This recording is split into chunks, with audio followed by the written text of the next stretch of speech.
Alrighty then, let's talk Santa Claus. Big guy, rosy cheeks, beard like a cotton candy explosion. He's the jolly old elf who brings joy, right? The Christmas spirit in a red suit. Goody two-shoes, extraordinaire, ho-ho holds on a minute. This is where things get interesting. What if I told you this whole Santa gig, it's not all sugar plums and candy canes? Behind that twinkling eye and that ho-ho-ho lurks a mischievous streak, a wild side, a side that just might make you say, Santa's got a screw loose. We're about to peel back the wrapping paper on the Santa Claus you know, and trust me, it's going to be a wild sleigh ride. Fasten your seatbelts, kids. This is going to be good. First up, let's talk about those reindeer. Dasher, Dancer, Prancer, they sound all cute and cuddly, right? Wrong. These reindeer are a bunch of adrenaline junkies always up for a dare. And who's egging them on?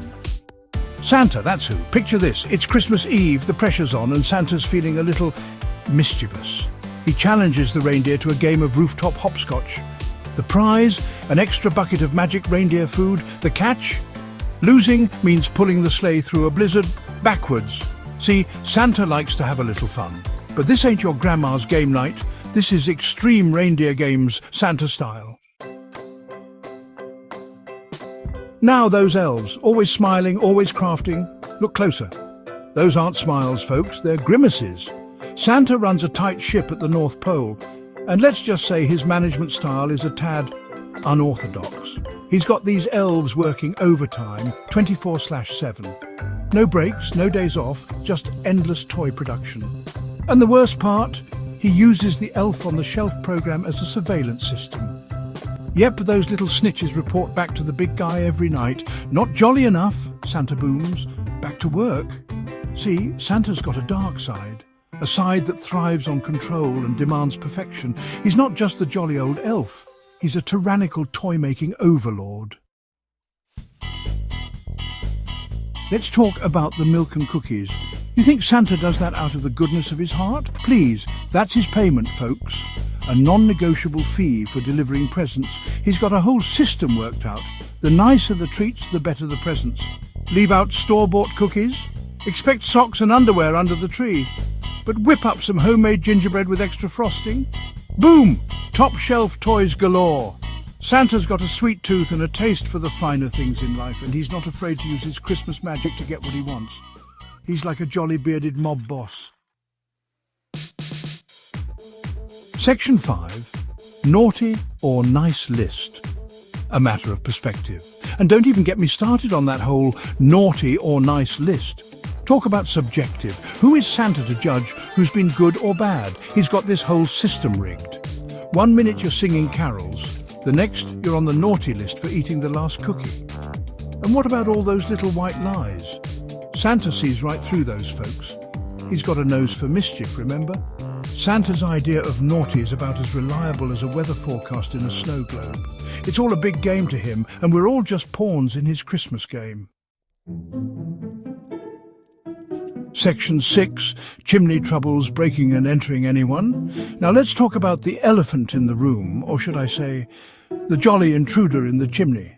Santa squeezing his big jolly butt down your chimney, that's breaking and entering, folks.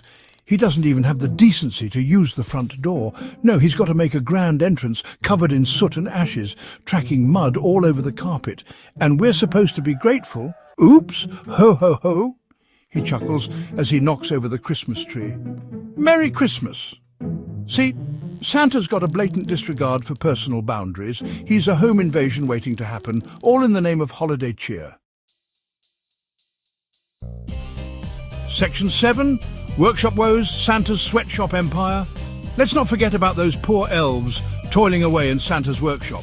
It's not all gingerbread houses and candy cane forests, folks. It's more like a high-pressure toy-making factory.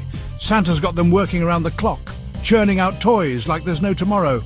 And the worst part, no unions, no overtime pay. Just the promise of Christmas spirit and maybe a lump of coal if they're lucky. Faster! Faster! Santa yells, cracking his whip. Christmas is coming. Santa's got a real sweatshop operation going on up there at the North Pole. He's like the Willy Wonka of holiday exploitation. Section 8. Christmas Eve chaos. One hectic joyride. Now imagine this. Christmas Eve, millions of kids are waiting, and Santa's got one heck of a deadline to meet. Do you think he plays it safe, buckles up, follows the rules of the road? Heck no, he's weaving through air traffic, dodging satellites, and practically doing loop-the-loops with that sleigh. He's got reindeer flying at supersonic speeds, fueled by magic and pure adrenaline. It's a recipe for disaster. Hold on tight, Santa yells, laughing maniacally, as he steers the sleigh into a nosedive. Santa's idea of a safe journey. It's a miracle he hasn't crashed into the moon. He's a one-man holiday hazard. Section 9. So, is Santa really such a saint? So there you have it, folks, the truth about Santa Claus. He's not just the jolly old elf we thought he was. He's a mischievous, demanding, boundary-pushing, cookie-bribing, sleigh-riding wild man. But here's the thing. Maybe that's what makes him so darn entertaining. He's unpredictable. He's a little bit naughty, and he definitely keeps things interesting. So, the next time you see a picture of Santa with his twinkling eyes and that mischievous grin, remember this: there's more to the big guy than meets the eye. He's the reason for the season, but he's also the reason for a whole lot of laughs.